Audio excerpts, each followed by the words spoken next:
الانتهاء، لا يفنى ولا يبيد، ولا يكون في ملكه إلا ما يريد. وأشهد أن محمدا عبده ورسوله وصفيه من بين خلقه وحبيبه. اللهم صل عليه وعلى آله وصحبه، أبي بكر رفيقه في الحفرة، وعلى عمر بن الخطاب ثالثهما في الحجرة، وعلى عثمان بن عفان مجهز جيش العسرة، وعلى ابن عمه علي بن أبي طالب أول من صدق من الصبا أمره. عباد الله، إن الله تبارك وتعالى يقول في كتابه العزيز:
يا أيها الناس إنا خلقناكم من ذكر وأنثى وجعلناكم شعوبا وقبائل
ketahui tentang keadaan apa yang berlaku di Mesir pada hari ini.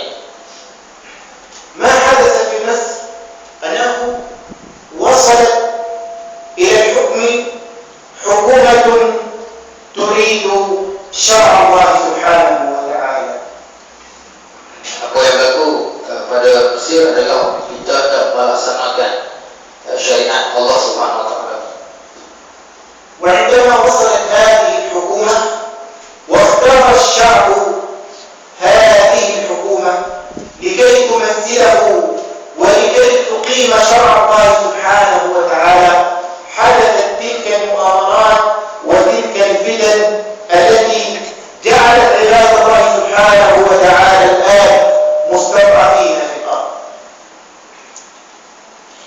Jadi tuan-tuan, rakyat telah memilih sebelum ini pemimpin mesti adalah untuk menegakkan syariat Allah SWT, tetapi disebabkan berlakunya muamarat ataupun rancangan jahat oleh puak-puak musuh Islam menyebabkan pilihan rakyat itu tidak dapat dilakukan dan jadilah rakyat golongan-golongan yang lemah. إنما يحدث في مصر ليس حربا على الإخوان المسلمين فحسب. لابد أن نفهم هذه القضية، ليست حربا على الإخوان المسلمين فحسب، بل إن الأمر تعدى الحرب على الإسلام نفسه، الحرب على الإسلام نفسه. Sekarang ini tidak berlaku peperangan kepada ikhwan muslimin saja, tetapi peperangan berlaku kepada Islam itu sendiri. Perang maksudnya berlaku memerangi Islam itu sendiri. تعرفون الكلمة الجميلة التي تصلون على النبي صلى الله عليه وسلم فتقول اللهم صل وسلم عليه، تقول اللهم صل على سيدنا محمد وعلى آل محمد.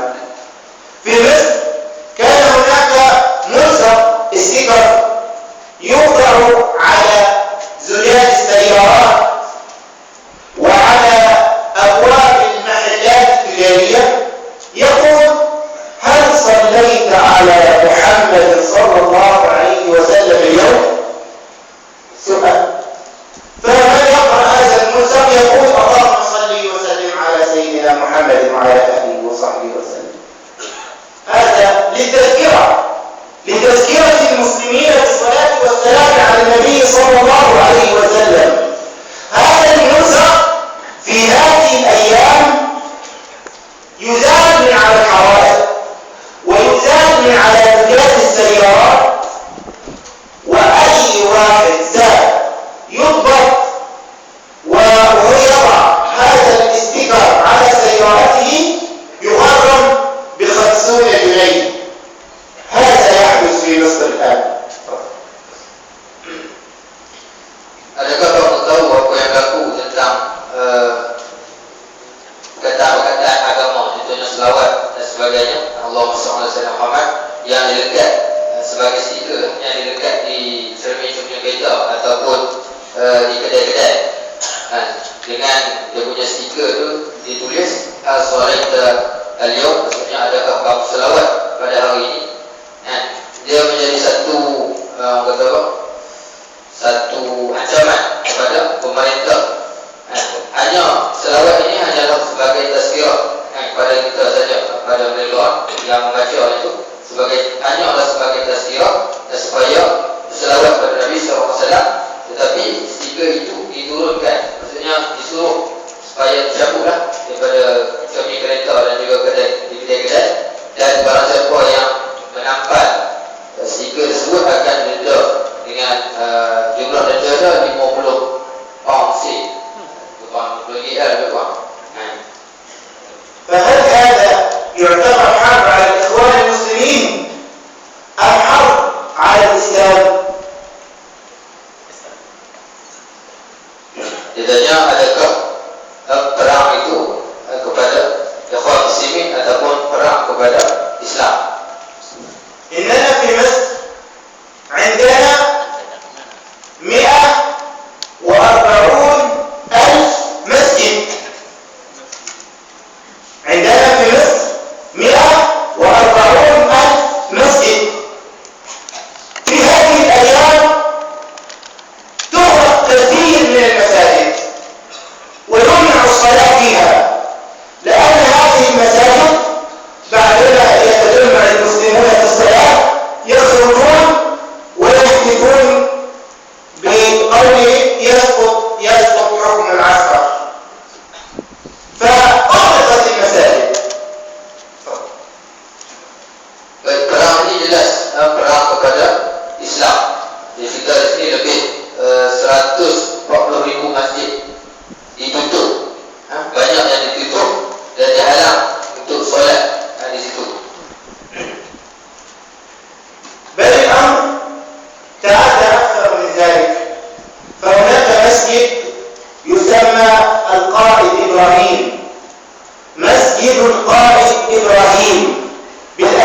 الجاهلية هذا المسجد كان عدد المسلمين الذين يصلون التراويح بعد عدد المسلمين في الحرم المكي.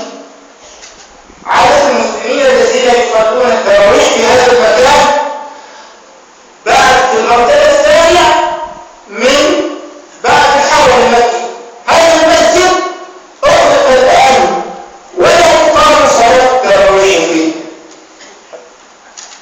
Contoh masjid yang laku situ adalah masjid Qaim Ibrahim. Nama masjid itu Qaim Ibrahim. Jadi orang Islam dilarang untuk solat di situ, solat tarawih dilarang untuk solat di situ.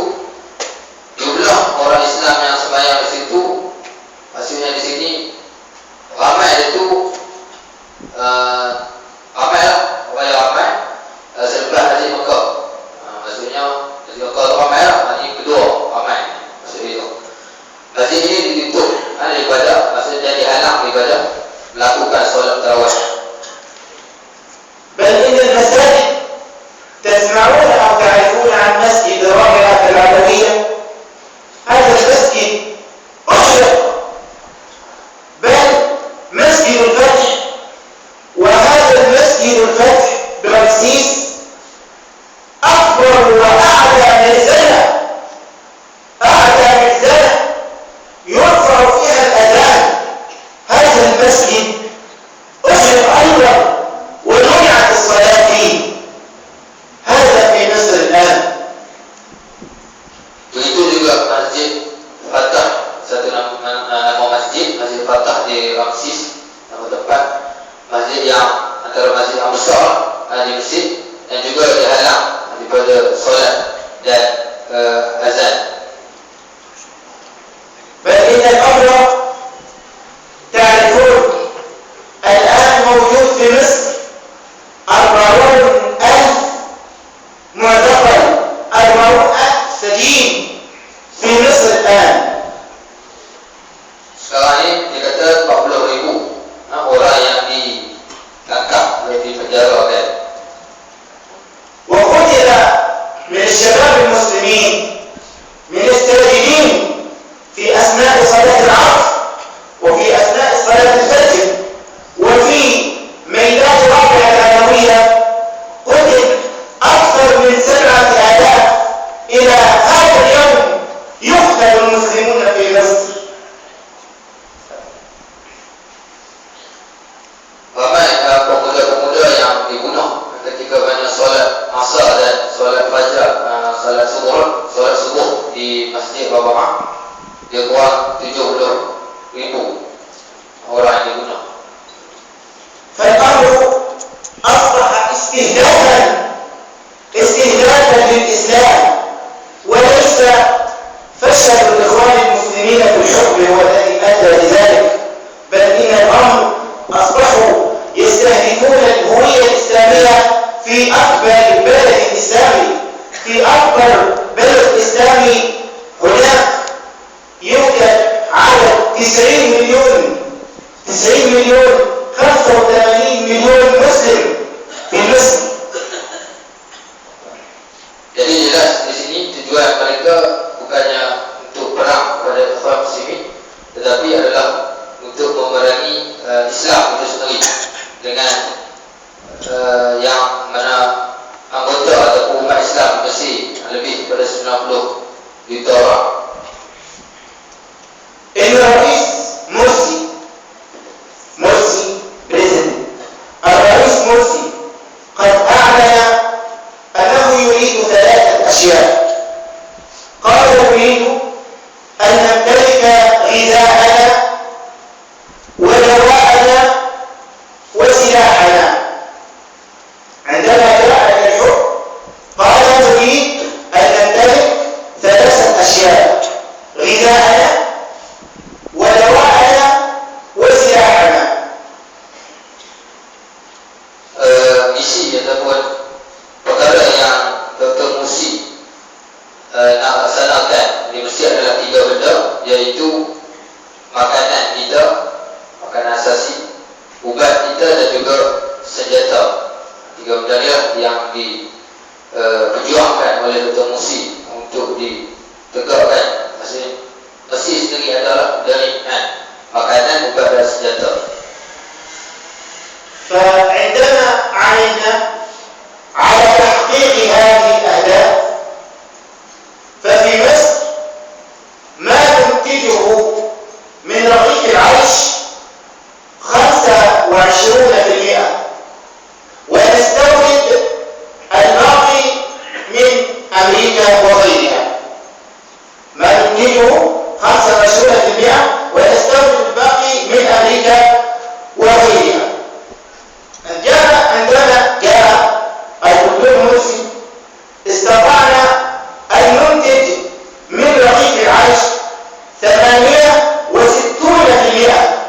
وكنا نستهدف في خلال عامين أن نكتفي بغذائنا ولا نستورد غذاءنا من الخارج. Untuk melaksanakan tujuan itu, dia buat contoh makanan ni roti lah, makanan Arab, makanan asasi lah.